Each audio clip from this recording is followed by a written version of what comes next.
Vous aimez la France? Vous aimez la parcourir, la découvrir, partir à sa rencontre. Vous avez même parfois l'impression de bien la connaître. Nous avons tous une petite plage, une petite crique, une clairière, un hameau ou un chemin qui n'appartient qu'à nous, loin des sentiers battus, et que nous ne voulons partager qu'avec ceux que nous aimons. C'est cette France-là que nous voulons vous faire découvrir, à travers 100 lieux qu'il faut absolument voir dans votre vie.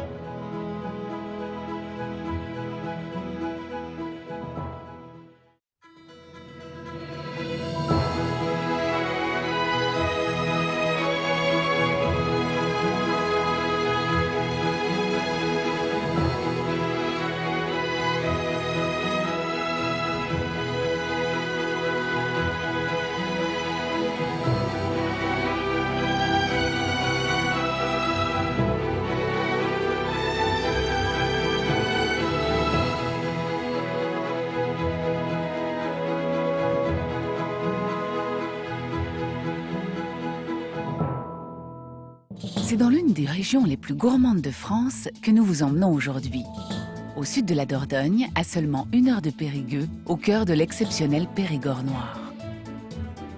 Sa couleur, le Périgord le doit à ses forêts de chênes verts, sombres et giboyeuses, où se nichent des châteaux légendaires. Ce voyage vous fera découvrir de nombreuses merveilles. Parmi elles, le cœur médiéval de Sarlat-la-Canéda, capitale historique du Périgord noir. Le splendide jardin exotique de la Roque-Gajac, dont les ruelles escarpées bordent la Dordogne, un village pourtant menacé. Vous visiterez aussi la très discrète Font de Gaume, cette grotte préhistorique authentique, unique dans la vallée de la Vézère, berceau de notre préhistoire. Ces trésors, vous allez les découvrir avec celles et ceux qui les aiment, les animent et les protègent.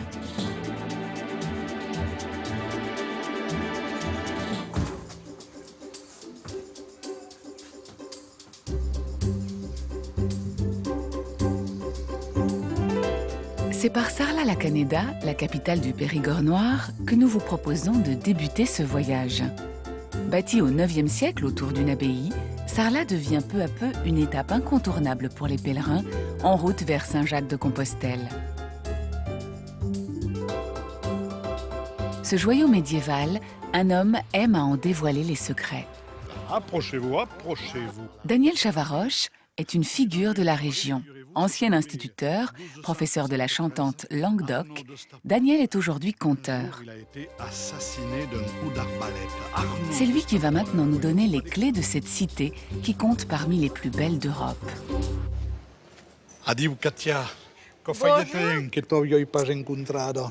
Ah ben ça c'est sûr que ça fait une paix qu'on s'est pas vu hein. Oui, la dernière fois, tu étais grande comme ça. Tu étais mon instituteur Et la ouais, dernière fois. ouais, ouais. Ça nous rajeunit pas hein. Ah non, ça nous rajeunit Mais c'était pas. bien.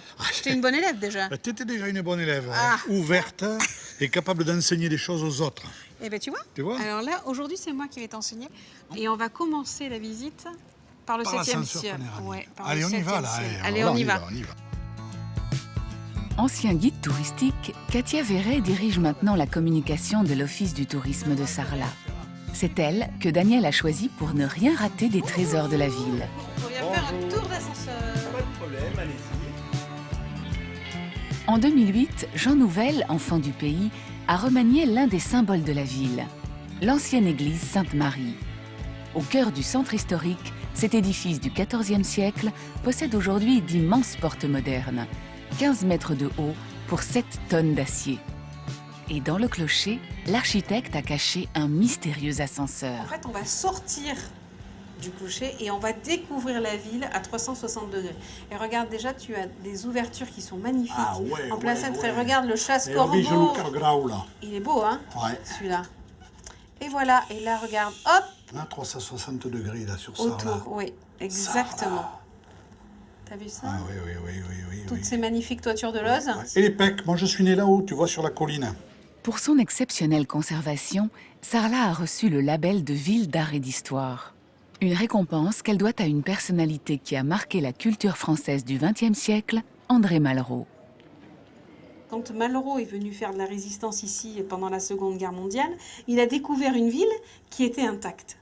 Et c'est comme ça qu'il a pensé à faire la loi Malraux. Ah oui. Ouais.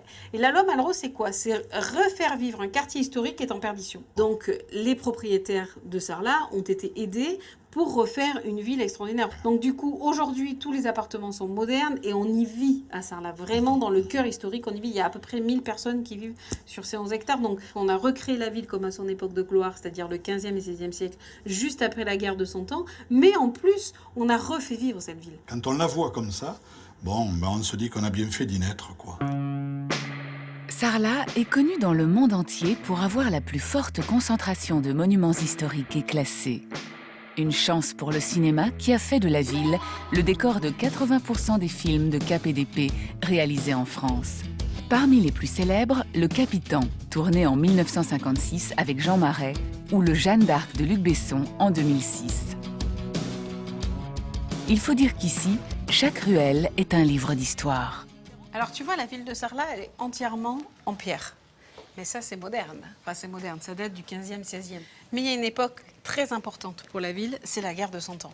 116 ans de guerre, seulement à Sarlat, on reste fidèle à la couronne française. Donc à la fin de la guerre, Charles VII, il va tout simplement donner énormément d'argent à la ville pour être reconstruit, puisqu'on a quand même souffert. Et surtout, on va anoblir certains bourgeois. Et là, il va falloir montrer qu'on a été anobli. Parce que quand on est anobli, il faut quand même que ça se voit. Et que ça se voit de loin. Et regarde, là, on a une des plus hautes tours de noblesse, c'est l'hôtel Grézel. C'est vraiment une des plus hautes de la ville de Sarlat. Une tour de noblesse ne comprend qu'un escalier en vis, hein, à chaque fois. Par contre, il faut montrer qu'elle est importante. Donc on va mettre tout simplement le portail. Plus il est décoré, plus on est riche, plus on est important, plus on est respecté. Et alors le top du top, c'était le chou frisé. Hein. Parce que quand on met des choux frisés comme ça en haut, je peux te dire que là, les choux frisés, tu vois, c'est les décors floraux qu'on a à côté des pignons. Et tu as surtout la salamandre de Sarlat, la tête et les pattes de la salamandre ici. Et en fait, c'est l'emblème de la ville de Sarlat. Hein, puisque Sarlat a résisté à l'eau et au feu, et la salamandre est l'animal qui résiste au feu et à l'eau.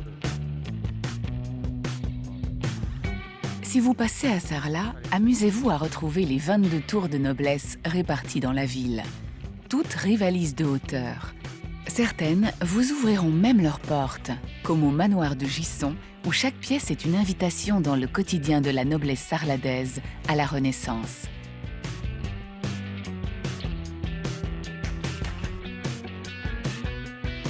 Parmi les nobles de la ville, un homme fait figure de proue, Étienne de la Boétie. L'auteur de la première constitution démocratique est né ici, en 1530. Sa maison reste l'une des plus belles architectures de l'époque. Cette maison, elle a été construite par son père, qui est une maison à la base de commerçants. Parce que si tu regardes la maison de la Boétie, tu as une arc en plein cintre au milieu. Et d'ailleurs, il y a une expression qui vient de cette maison. Tu sais, on avait des volets en bois qui se mettaient les uns dans les autres. Le matin, le commerçant, il ouvrait son volet. Il y a un volet qui se levait, un volet qui se baissait. Et on mettait les choses à vendre sur le volet. Et à l'époque, on disait que les commerçants mettaient les objets triés sur le volet. D'où l'expression trier sur le volet. Ça vient de là. Exactement. Et la maison de la Boétie se continue ensuite sur ce côté. Et comme il faut gagner de la place, eh bien on va construire des passages sur les rues, tu vois. Et comme ça permet à la ville de continuer à se développer, à vivre, tout en gagnant un maximum de place en hauteur. Ça gêne pas les gens qui habitent là. Exactement, exactement.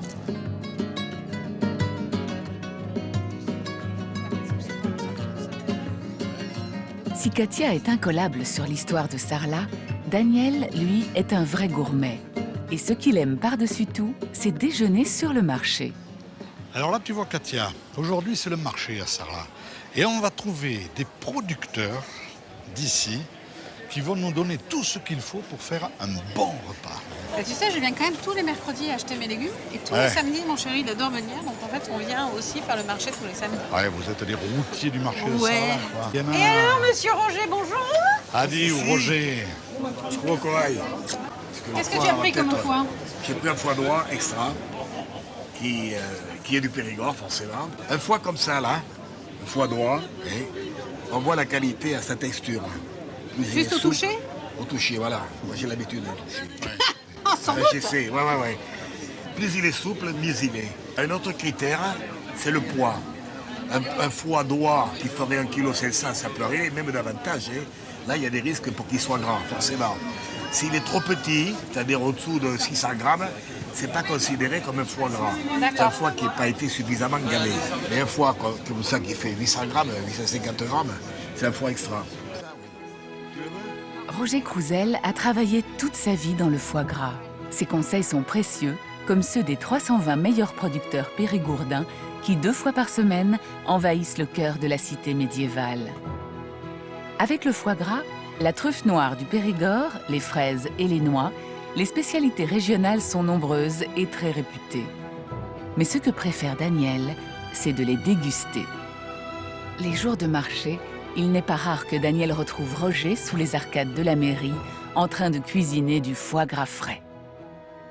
On a Moi. fait le tour, tu m'as donné faim. Hein. Ben oui, mais moi je suis un piètre cuisinier. La nourriture, périgourdine, j'aime bien la manger, mais je sais pas la cuisiner. On va voir Dis donc, ça a l'air bon, tous ces ingrédients. Eh Des bien, cèpes regarde, il y du a des Périgord. cèpes que j'ai trouvé, du jambon, du foie gras. Et avec ça, je vais vous faire une quiche périgourdine.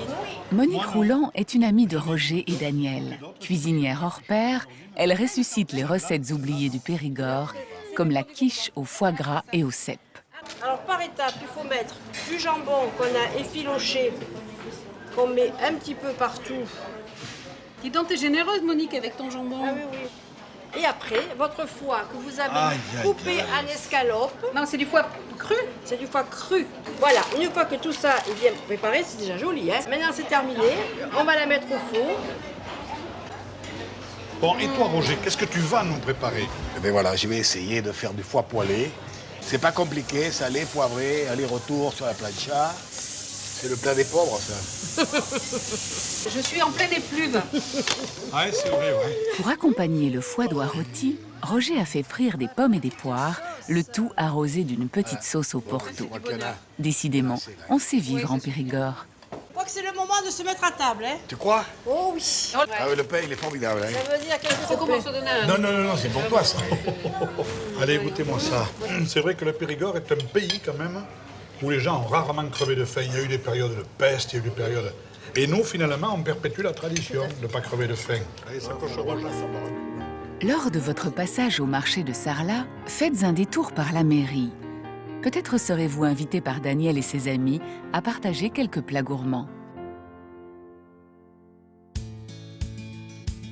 Si, comme le rappelait Daniel, le Périgord n'a pas connu de période de famine dans son histoire, c'est aussi grâce aux très nombreux noyers de la région. La Dordogne est le 2e département producteur de noix, après l'Isère.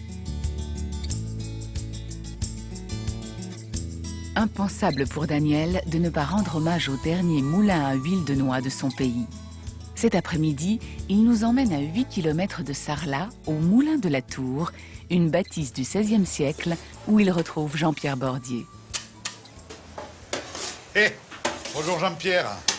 Bonjour Daniel. Ça va bien? Tu vas en profiter pour me donner un coup de main, Eh bien, allez, si tu veux, puisque ouais. je sais que tu es un vaillant. Oh là, oui. Allez Daniel, on va mettre les 30 kilos à écraser là. Allez. Voilà, aide-moi à le vider sous la meule. Ici, les machines, tout comme les méthodes de travail, n'ont pas changé depuis 150 ans.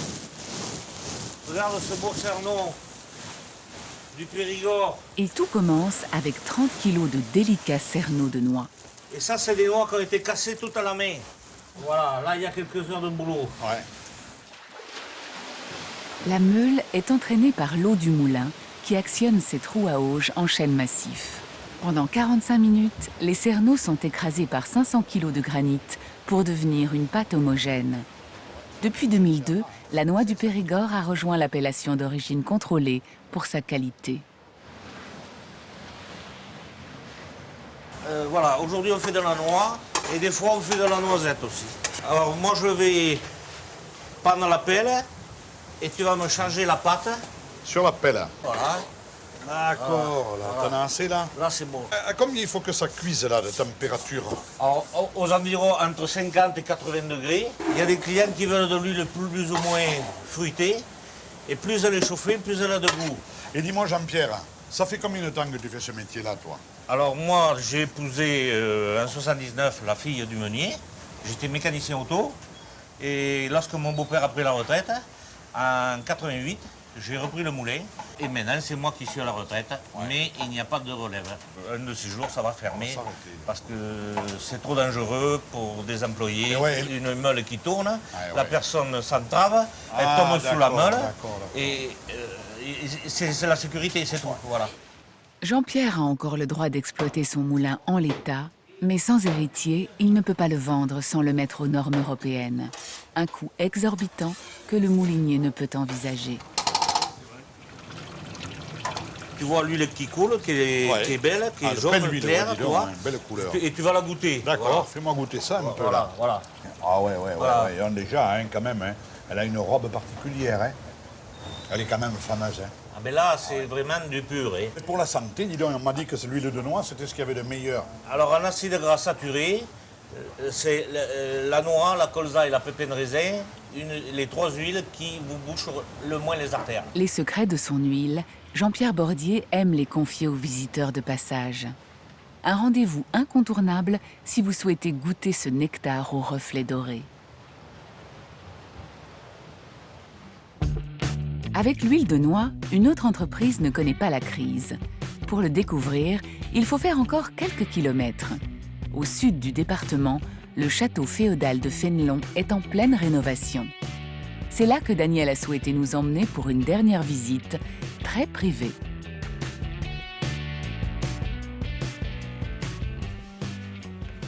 Bonjour Jean-Julien. Bonjour Daniel. Alors, je fais visiter le Périgord noir et je me suis laissé dire que vous étiez en train de refaire faire une partie de votre toiture en lose. Alors, vous avez été bien informé. Bon. Alors, je vous invite à découvrir le château et je vais vous présenter par la même occasion notre talentueux losier. Avec plaisir.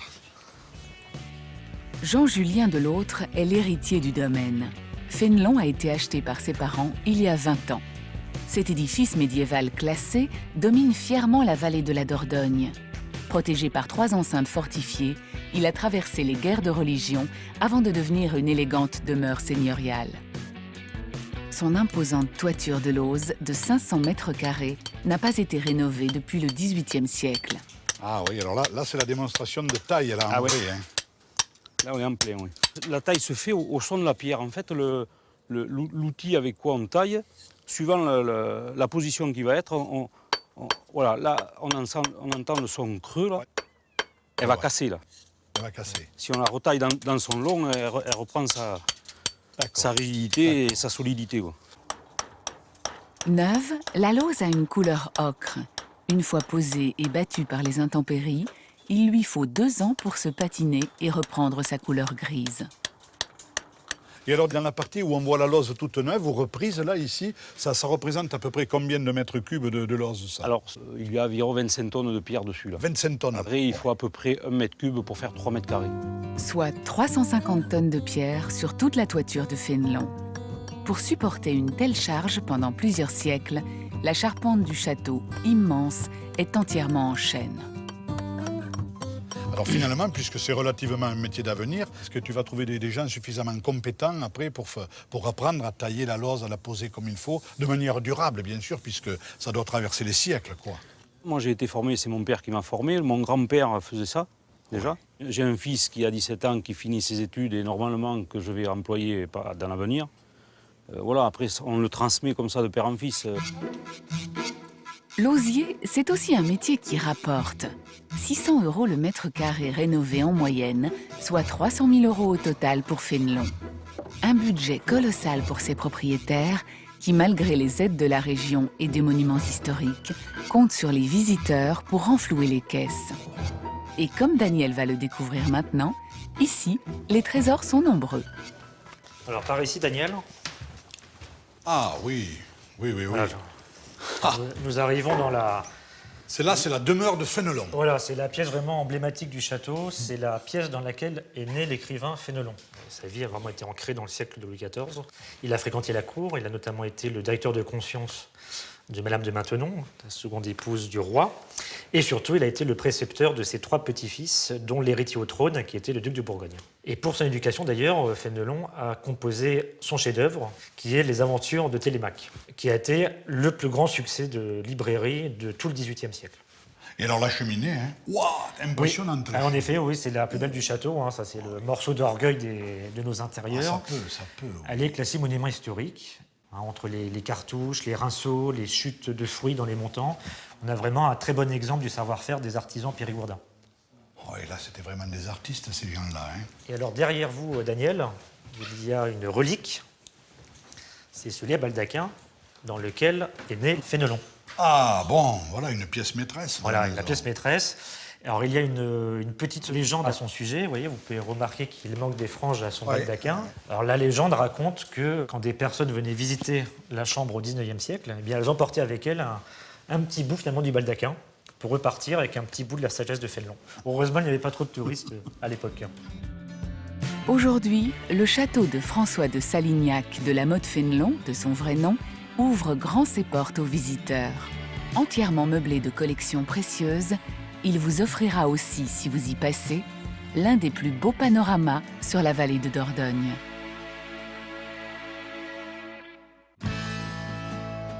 Le Périgord noir regorge de sites remarquables.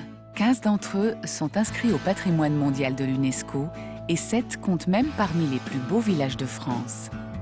14 km au sud de Sarlat, nous vous recommandons de faire un détour par la Roque-Gajac. Une merveille d'architecture médiévale blottie entre Dordogne et Falaise.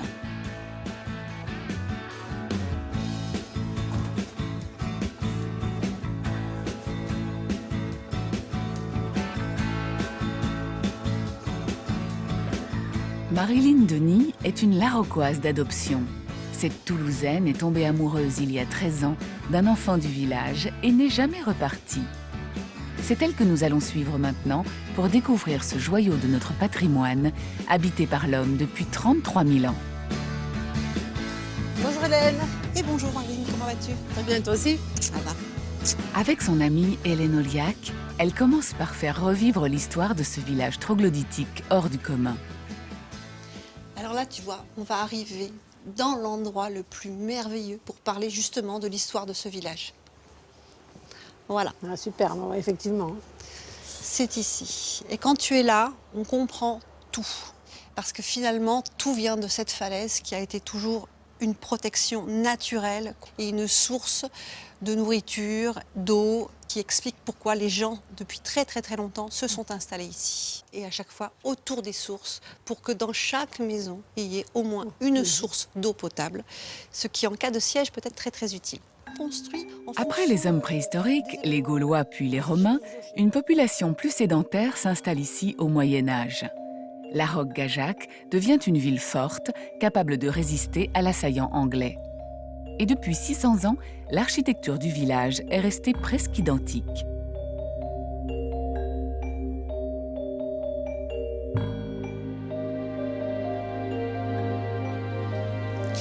Alors là, Marine, je t'amène dans un endroit très spécifique à la Roque.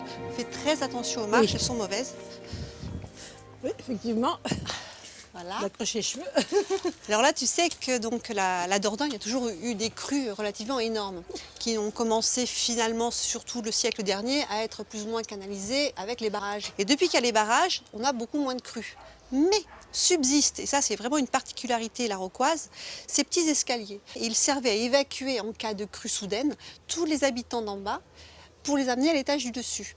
Et évidemment, avec eux, ils transportaient le grain, enfin tout ce qui était fragile. Ça, c'est super rigolo. Et il y en a partout dans tout le village. Donc c'est pour ça que j'en ai un chez moi aussi. Et voilà, maintenant tu sais pourquoi t'en as un. Voilà.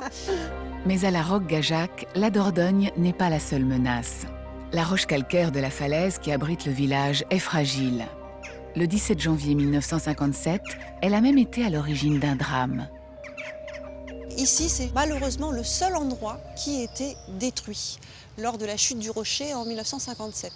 Par contre, on voit très bien encore les traces dans la roche des anciennes toitures. Voilà, donc là, on voit encore des morceaux de zinc, on voit les trous pour les poutres qui supportaient les toitures, etc. Et là, si tu le veux bien, on va aller voir André, Georgie, qui lui a vécu 57. André, nous sommes là. Oui, je suis en pèlerinage là parce que je suis au-dessus de la maison où justement je me trouvais ce jour-là. On était avec monsieur le curé, on faisait une séance de catéchisme. Tu avais quel âge J'avais 10 ans. 10 ans, ah 10 ans, oui. oui. Et à 10 h du matin, on a entendu subitement un grand bruit. Ouais. Et le rocher, la partie du rocher qui est tombée se trouvait juste là. Et c'est tombé à 50 mètres à peu près de la maison où on se trouvait dedans. Donc on a eu très peur. Mais c'est surtout la poussière. On ne voyait plus rien, on se serait cru en pleine nuit. Donc c'était quand même assez spectaculaire. Mais c'était le jour où on avait la bonne étoile. Voilà, c'est comme ça. Ça avait fait des victimes, André? Et oui, ça avait fait 3 victimes. Près de 60 ans plus tard, l'empreinte du rocher détaché est toujours bien visible. En 2010, une partie des ruines du vieux fort est tombée sur un manoir.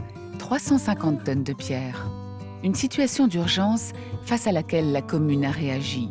Aujourd'hui, des capteurs mesurent les mouvements de la roche et d'immenses filets d'acier ont été tendus aux endroits sensibles. Le village est désormais sécurisé et les habitants rassurés. Cette falaise adulée et crainte est aussi à l'origine d'un bien étrange phénomène. Au cœur des ruelles étroites du village, Marilyn nous fait découvrir des plantes tropicales. Un jardin exotique unique en Périgord sur lequel veille jalousement Michel Courbrand. Coucou Michel. Tu vas bien? Oui. Écoute, tu ne pouvais pas me faire plus plaisir de me donner rendez-vous ici, parce que c'est le lieu où je me suis mariée il y a 11 ans. C'était en 2003, il faisait un soleil de plomb comme ça. Et on a fait les photos, si tu veux, ici, de ce magnifique jardin exotique. Par contre, je ne connais pas toutes les variétés, alors je compte sur toi pour me les montrer. Je vais t'aider. Bah, je super. te dirai pas tout, mais je vais t'aider. Déjà. Moi, je te suis alors. Allons-y. 150 variétés de plantes exotiques poussent ici, ce qui vaut à Larocque-Gajac le surnom de Petit Nice du Périgord. Une aventure pour le moins foisonnante, débutée dans les années 60 par un habitant du village. Le créateur du jardin, c'est Gérard Dorin, qui a sa maison ici. Donc Gérard Dorin, c'est un botaniste de renom, qui voyageait énormément et qui a fait l'observation, évidemment, il est bien placé, que côté nord, la falaise le protégeait. Côté sud, il y a l'humidité de la Dordogne. Et donc tout ça fait qu'il a observé que le climat devait être propice à ce genre de plantes. Qu'il a ramené de ses voyages dans le monde entier. Et il a commencé à planter un petit peu autour de chez lui, chez son voisin, dans les terrasses. Et puis petit à petit, ça s'est étendu. Et puis maintenant, on a bordé partout jusqu'à l'église, la mairie. Et puis on a créé cette allée des bananiers. C'est pas normalement des plantes qui poussent dans le Périgord. Ici, on a l'oranger amer, il y en a d'autres encore dans l'allée. Ici, les palmiers. Et puis aussi, on a le grenadier. Regarde ma grenadier comme il est beau. Magnifique. J'aimerais bien avoir un grenadier à la maison. Si vous passez à Larocque-Gajac, vous découvrirez que les plantes exotiques ne sont pas la seule exception de cette vallée. La chaleur de la falaise et l'humidité de la Dordogne ont permis de faire renaître une fleur oubliée. Pour la découvrir, Marilyn nous a fait traverser la rivière.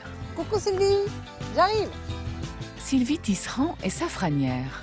Il y a 7 ans, elle a quitté Paris et le monde de l'entreprise pour cultiver du safran en Périgord. Un défi qui semble avoir été plutôt difficile à relever.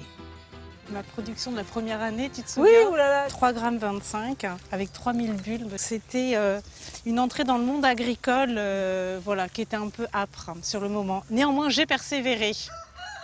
Aujourd'hui, sur cette petite parcelle, Sylvie peut récolter jusqu'à 300 grammes de pistils de safran les bonnes années.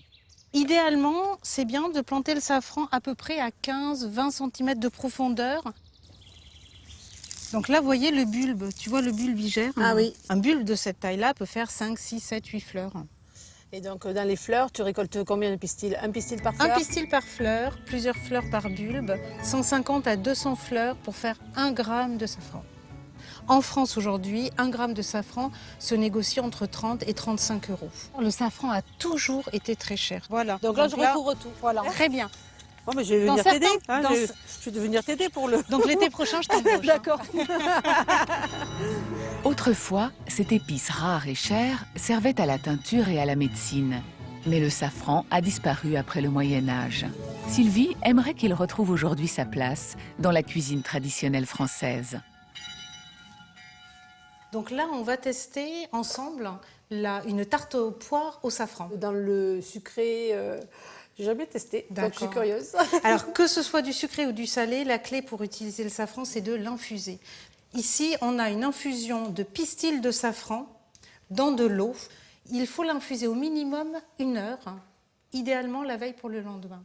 Jeter un pistil sec dans une préparation culinaire, c'est vraiment du gâchis. Avec la coloration, le safran met en valeur les saveurs des autres ingrédients.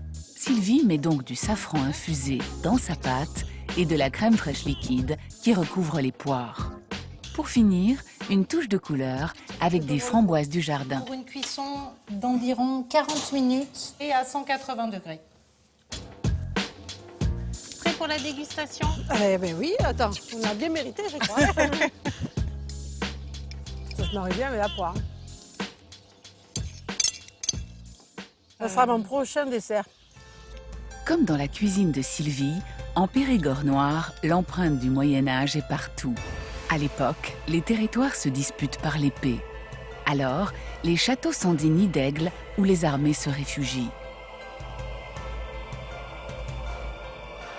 Celui de Castelnau surplombe la vallée de la Dordogne depuis le XIIIe siècle. C'est dans l'histoire le château le plus convoité de la région. Un lieu incontournable pour Marilyn, qui rejoint maintenant Laetitia Bertolucci, guide au château de Castelnau. Bonjour Laetitia. Bonjour Marilyn. Bienvenue au château de Castelnau. Merci beaucoup. Je voulais, en tant que Laroquoise, montrer le château de Castelnau. Oui. Parce qu'on a une merveille ici, non loin de chez nous, de la Rogajac. Oui. Donc ce château de Castelnau est aujourd'hui le musée sur l'art de la guerre au Moyen-Âge. Donc il renferme tout un tas d'armes, dont celles à taille réelle, qui sont exposées ici devant toi. Le château de Castelnau a connu de nombreux sièges, dont celui du roi de France, Charles VII, en 1442. Mais les armes royales n'ont pas eu raison de la forteresse. Marine, voilà une des raisons pour laquelle le château de Castelnau était très difficile à prendre. Par la présence de cette barbacane, qui était l'élément primordial justement à cette défense-là, et qui est composée d'une multitude de pièges et d'obstacles. Très bien, je te suis. Premier piège. Et on va s'équiper. Étant donné que nous sommes aujourd'hui les assaillants du château de Castelnau, mieux valait justement être bien protégés. Alors je t'équipe un calot pour commencer. Tiens, je te laisse le mettre. Un calot. Ça ressemble à une cagoule, hein? C'est ça, c'est ça. Exactement. Pour protéger ton crâne avec le frottement avec le métal. C'est top mode au XIVe siècle. Parfait. On appelle ça la salade. La salade. Il était possible de relever la visière.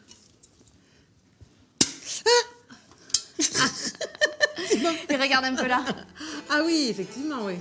Mais il fallait également, après avoir passé cette porte, passer en dessous justement de ce premier piège de la barbacane que l'on appelle assommoir, utile aux défenseurs installés au-dessus sur la terrasse pour lancer de lourds projectiles et ne pas faire tout compte fait qu'assommer ceux qui passaient la porte d'entrée, mais bel et bien les tuer à peu près tous un par un. Là, on entre dans la cour principale du château, c'est la cour seigneuriale. Forcément, l'élément indispensable pour la vie et la survie dans un château, c'est le puits. Si tu regardes bien, il est doté d'une toiture pour protéger l'eau. Très important, surtout face à des trébuchets. C'était la machine la plus puissante, la plus précise de l'époque. Oui. C'est aussi la première arme bactériologique, avec elle on n'envoyait pas que des boulets, on envoyait aussi de petits animaux morts et malades pour infecter, quand on le pouvait, l'intérieur des châteaux. S'ils tombaient dans l'eau du puits, c'était forcément terminé pour ceux qui se défendaient, puisqu'on sait qu'on ne peut pas... Donc ils devaient rendre les armes. Ils devaient forcément rendre les armes. Je vais t'amener un peu plus loin maintenant dans le château pour te montrer, un peu plus en hauteur, pourquoi justement ce château était extrêmement convoité. Pendant la guerre de 100 ans, le plus puissant des châteaux du Périgord noir est pris 7 fois par les Anglais. Aujourd'hui encore, il suffit de monter sur le chemin de ronde pour comprendre l'intérêt stratégique qu'il suscite alors. Sur le chemin de ronde, tu as vu, on culmine ici à Castelnau. Donc c'est presque le point le plus haut ici. Hein. Le point le plus haut, c'est le sommet du donjon qui culmine à 193 mètres de hauteur. Et il a déjà été habité, ce château ? Alors non, le confort n'était pas suffisant pour qu'il serve de lieu d'habitation. Ça a été toujours un château militaire, un château frontière pour protéger les terres qui s'étendent à l'arrière. Ici, on est installé à la confluence des deux vallées que tu vois ici. Donc, c'est pour ça qu'il a subi tout un tas d'attaques durant l'époque médiévale. Moi, j'adore ce château. Ça fait partie des 100 lieux qu'il faut voir pour moi. Personnellement, c'est vraiment magnifique. Avant de quitter le château, amusez-vous comme Marilyn à entrer dans la peau de l'assaillant. Tirez vous aussi au trébuchet modèle réduit installé au pied des remparts. D'accord. 3, 2, 1, c'est parti.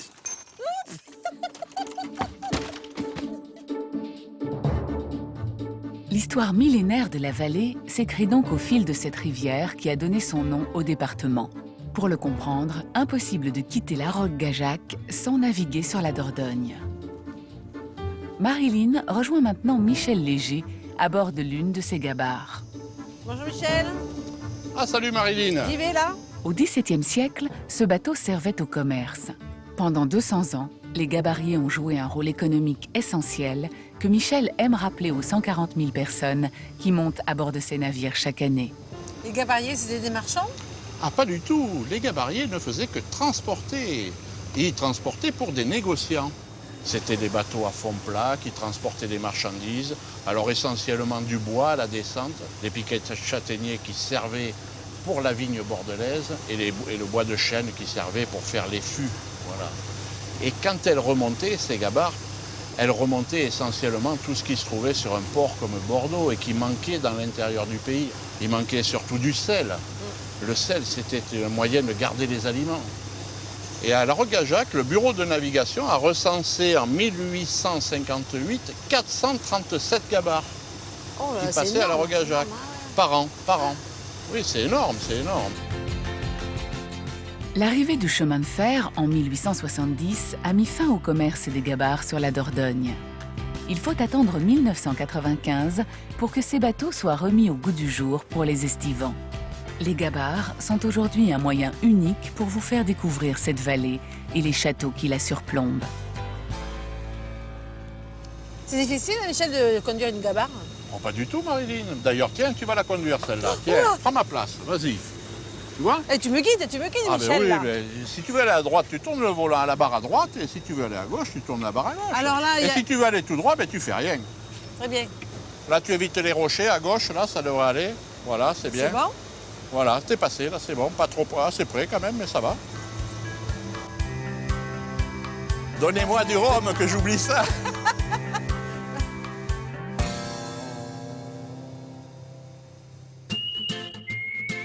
Le bassin de la Dordogne est un écrin où la biodiversité et le patrimoine sont les mieux protégés. En 2012, il a été le premier au monde à être classé réserve de biosphère par l'UNESCO. Authentique et préservé, le Périgord noir regorge de coins secrets. À 40 km au nord de la Roque-Gajac, loin des circuits touristiques, nous vous recommandons de faire escale dans cet autre village classé parmi les plus beaux de France, Saint-Léon-sur-Vézère.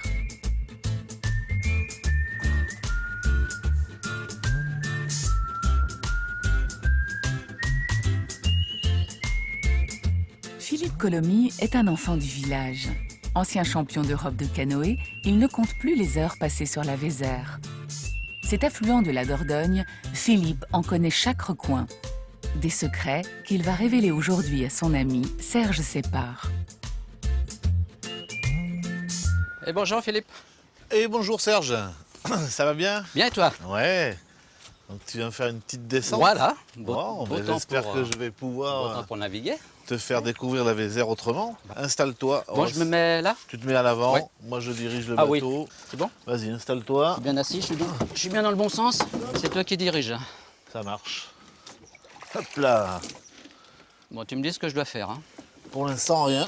Alors ça va. Et maintenant, tu peux pagayer tranquillement. Et quand tu faisais de la compétition, tu t'entraînais là sur la Vézère? Ah ben, la Vézère, c'est une rivière idéale pour s'entraîner parce que tu as du plat, tu as de l'eau vive. Et moi, c'était mon terrain de jeu, quoi. La Vézère, j'y étais fourré pratiquement tous les jours, quoi. D'accord. C'est quoi la particularité de la Vézère? Moi, c'est vraiment son côté sauvage. En fait, c'est pas accessible autrement qu'en canoë. Donc là, on arrive à Belcaire. Belcaire, c'est la pierre en occitan. Ça veut dire belle pierre. Ce rocher est en forme de proue de bateau. Ouais, tout à fait, ouais. Puis quand tu vois la terrasse, là, comme ça, là, tu te dis, à l'heure de l'apéro, ça doit être pas mal. Hein. C'est du 15e siècle en fait. La tour, c'était vraiment une tour de garde pour surveiller la vallée. Comme la Dordogne, les bords de la Vézère ont toujours été habités. Depuis le Paléolithique, la falaise calcaire, sculptée par l'érosion, offre à l'homme une protection naturelle et de nombreuses richesses. Tu vois Serge, là je t'amène dans un endroit là qui est vraiment pour moi un des endroits spécifiques de la vallée de la Vézère. Un abri sous roche tout simplement. De l'eau qui tombe parce qu'on est sur un plateau calcaire et qu'il y a des résurgences de partout. Donc le calcaire c'est une vraie éponge. Dès qu'il pleut, ça accumule de l'eau. C'est tout simplement de l'eau de pluie qui est peut-être tombée l'hiver dernier. Le temps qu'elle traverse l'épaisseur du calcaire, ben déjà elle s'est filtrée, elle s'est rafraîchie aussi. C'est tout le temps le même débit qui sort à 12 degrés. Et donc après, on a aussi toute cette végétation là qui tapisse le plafond. Donc c'est des capillaires, c'est de la famille des fougères. Et c'est joli, c'est merveilleux. Ah ouais, c'est magnifique cet endroit. Allez, on va continuer la descente.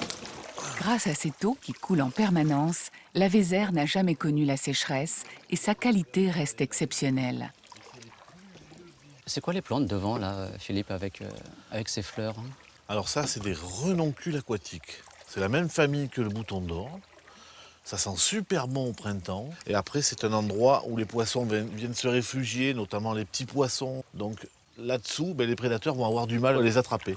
Et depuis 5-6 ans, on a vraiment beaucoup de retours de goujons, ce qui est un signe de qualité d'eau quand même. Appréciée de tout temps par les pêcheurs, la rivière est aussi jusqu'au 19e siècle une voie commerciale très empruntée.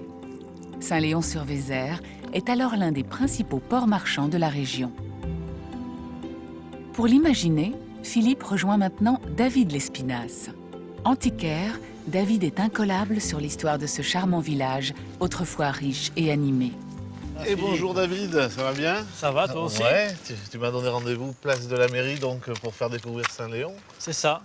Et il faut savoir que sous nos pieds ici, il y avait un grand port avec des bateaux, des courbées, des gabarres qui servaient au transport de bois, de tuiles, d'huile de noix, de vin, qui étaient acheminés jusqu'à Libourne. Et la remonte permettait de ramener ici, dans ce stock, le sel et les épices qui servaient au négoce de toute autre marchandise. Vu la grosseur du bâtiment, il devait quand même y avoir pas mal de monde là, parce que... Effectivement, il y avait à peu près 1200 habitants, avec une activité économique très forte. Ça n'a pas bougé. On a l'impression qu'on est encore au 19e siècle sur ce bâtiment. C'est resté authentique.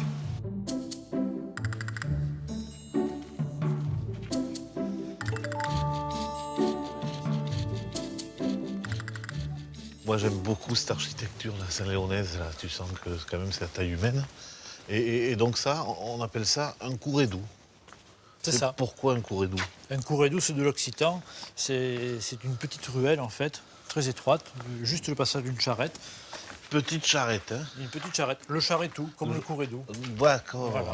Et on a toujours l'élément végétal, tu vois. Ouais, c'est ce mariage entre la pierre là, et le végétal. Et là, on enchaîne là, sur notre courédou. Et voilà, et à chaque coin de rue, c'est toujours une découverte très agréable. Je vais te présenter Gilbert, puisqu'il a passé beaucoup de temps dans les courédous. Il va bien nous en parler. Salut Gilbert. Et bonjour. Bonjour Gilbert, ça va bien? Oui, ça va. Vous aussi Gilbert? Ouais. Vous vous promenez? Oui, dans les courédous. Ouais. Et on parlait de toi, parce que toi tu as passé ta jeunesse, on a dit tiens, oui, on va l'amener, il va nous montrer un petit peu mieux. Allez, on va aller voir. Donc voilà les courédous, les petites ruelles, et où on s'amusait quand on était gamin, on jouait à cache-cache. Et on trouvait des petits coins pour se cacher, genre derrière des petits arbres et puis des recoins, là, un autre recoin. Et les petites rues étaient pavées de galets, des galets de la Vézère. Et les ruelles, il y a une raison pour qu'elles soient aussi étroites? Mais oui, parce que autrefois, donc Saint-Léon était entouré d'eau et le mètre carré était très cher et c'est pour ça que les maisons étaient concentrées et les ruelles étaient étroites parce que... Ils économisaient sur la surface. Si vous arpentez un jour ce dédale de ruelles charmantes, n'oubliez pas d'admirer le joyau de Saint-Léon, son église romane du XIIe siècle. Ici, les vestiges sont partout et chaque pierre raconte une histoire. Seule concession à la modernité dans ce cadre ancestral, ce pont signé Gustave Eiffel. Bon, c'est vrai quand même qu'il est un peu atypique ce pont, hein? Il est atypique puisqu'il est métallique. Inhabituel ici, puisque les autres villages sont équipés de ponts en pierre. Pas de pont avant le 20e? Pas de pont avant le XXe siècle. Il y avait un passeur sur un bac en bois à fond plat, avec des pagaies qui faisaient traverser les animaux et les gens, qui reliaient rive gauche et rive droite. D'accord, d'accord. Donc en plus, on a une super vue du village, là, du pont, là. Hein. C'est ça. On a non seulement le château du 16e là-bas, ici l'église romane. C'est vraiment une carte postale, là. Hein. C'est ça. La vallée de la Vézère est aussi appelée vallée de l'Homme. 400 000 ans qu'il s'est installé ici. Autour de cette rivière se trouvent réunis les plus impressionnants sites préhistoriques d'Europe. Découverte en 1901, Font-de-Gaume est la plus emblématique des 25 grottes ornées de la région. Contrairement à Lascaux, dont les peintures rupestres ont été reproduites dans une autre cavité, Font-de-Gaume présente encore au public les dessins originaux faits il y a 15 000 ans. Philippe y retrouve Jean-Jacques Cléier-Merle. Le conservateur général de Font-de-Gaume lui offre le privilège d'une visite privée dans cette cavité où dorment des trésors millénaires. C'est magnifique d'arriver là et de savoir qu'on va visiter un original en fait. C'est la dernière cavité à peinture vraiment polychrome, originale, à être encore accessible au public. D'accord, donc on a vraiment de la chance de pouvoir y rentrer, ça risque de ne pas durer en fait. Pour l'instant, je suis plutôt optimiste. Pour la préserver, seules 80 personnes sont autorisées à entrer dans la grotte chaque jour. C'est quand même assez étroit là pour se déplacer. Non, l'entrée, elle fait 60 cm. On est dans quelque chose qui est assez étroit, un système en fissure. Alors, il y a des endroits où on a un petit peu plus de place. Et les Magdaléniens qui ont gravé et peint ces éléments avaient très peu de recul pour travailler. Les Magdaléniens ont vécu en Périgord 15 000 ans environ avant notre ère. Selon les scientifiques, ce sont leurs dessins qui ornent ici les parois.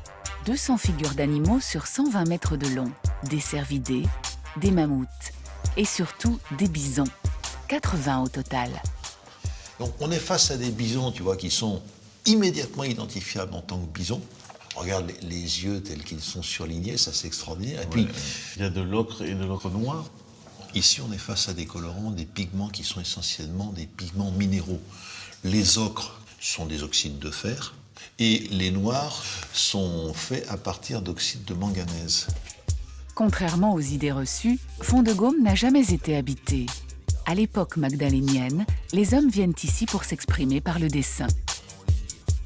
On sent bien là qu'il y a quelque chose de fort. On est, je vais pas dire on est habité, mais presque moi, je ne serais pas trop capable de faire ça, par exemple. Ce sont des hommes modernes, ce sont des hommes comme nous. Mais si tu calcules simplement en termes de génération, ça fait quoi? Ça fait même pas 1000 générations. Ça fait pas beaucoup. Et je trouve que quand on est dans une cavité de ce type, on se sent proche de ceux qui les ont fréquentés. C'est un petit peu comme s'ils étaient partis il n'y a pas si longtemps. Les cavités et les abris sous roche ont toujours été exploités par l'homme en Périgord. Philippe nous emmène maintenant découvrir le seul château troglodytique de France, la maison forte de Régnac. Ah, mais te voilà! Oui, bonjour Jean-Max, ça va bien? Tu vas bien, Philippe? Oui, ça va. Bah, écoute, je suis content de venir visiter Régnac avec toi. Hein. Ça fait depuis que je suis gamin que je passe devant et que c'est fermé et on revoit que ça prend vie, là. Alors, on dit la maison forte. En fait, c'est un repère. Et au départ, c'était un mur pratiquement aveugle. D'accord. Tu vois, avec quelques meurtrières. Ouais. Toutes les fenêtres ont été ouvertes par la suite. D'accord, ouais. Tu t'imagines pas tous les trésors cachés. D'accord, mais on va aller voir ça. J'espère que tu vas m'en montrer. C'est magnifique. Jean-Max Touron est le nouveau propriétaire des lieux. Depuis 10 ans, il a fait de la maison forte de Régnac le témoin d'un art de vivre séculaire. T'as vu si c'est beau? Comme cette salle d'honneur, le château cache des pièces immenses que Jean-Max a meublées une à une dans les moindres détails. C'est dans une salle qui date de 600 ans, avec un sol qui a 600 ans. Ah ouais, un vrai pisé, ouais. Alors, est-ce que tu veux que je te fasse voir comment, au Moyen-Âge, on se lavait les mains? Ah ben oui, ça m'intéresse, ils avaient eau courante. Un système d'eau courante, oui. Toi, tu as un seau en bois, puis tu as cette espèce de louche, là. Alors, tu prends un peu d'eau, tu poses là, et voilà. Et t'as l'eau courante, ouais, mais c'est ingénieux. Vas-y. Mais j'avais le même système chez ma grand-mère, dis donc. C'est marrant, ça, hein. Ça s'est perdu maintenant. Hein. Bon, je vais te faire voir autre chose.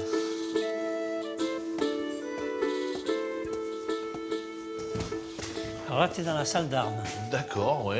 Il y a quelques instruments de torture, il y a des armures, mais il y a une pièce unique, regarde. Des pots d'hermine, oui. Eh bien dis donc, je ne sais pas où tu as été dénicher ça, mais c'est un coffre-fort inviolable. Presque. On va voir un peu comment ça marche. Ouais, il faut baisser. Ah, déjà, ouais. Alors là, la première clé. Ah, parce qu'il y a plusieurs clés, ouais. Ah ouais. Tu l'enfonces pas trop, tu tournes, et tu as cette clé-là que tu introduis. Et ça marche pas. Alors je continue. Regarde la clé. regarde comme ça y va. Je vais remettre un coup. Je reviens en arrière. Ah oui, d'accord. Je pousse en avant. Je tourne dans le sens des aiguilles d'une montre. Ça marche pas. Et là, ça va marcher. Et une fois que ça a marché là, ça marche là. Mais tu t'amuses comme un gamin. Oui. Cette maison, peuplée de trésors par son propriétaire, est appelée en Périgord le Château Falaise. Comme lui, Jean-Max a fait revivre avec passion 11 sites historiques de la région, tous ouverts au public. Pour terminer ce voyage sur la Vézère, il emmène maintenant Philippe pour un baptême de l'air. Putain, c'est vrai que t'es lourd, hein? Ah ouais, la maison forte aussi, là, vue d'ici, c'est une autre dimension. Amoureux de sa vallée, c'est du ciel que Jean-Max aime la contempler. Super, hein, c'est magique, la vue du Périgord, là. Ouais. Carrément délirant, là. Mais Jean-Max, c'est un rêve de gamin, là, merci. Hein. Pour moi, c'est merveilleux. Par les airs ou par les nombreuses routes qui sillonnent la Dordogne, les innombrables joyaux du Périgord noir vous donneront le sentiment d'avoir voyagé dans le temps. Une parenthèse qu'il serait dommage de ne pas vous offrir une fois dans votre vie.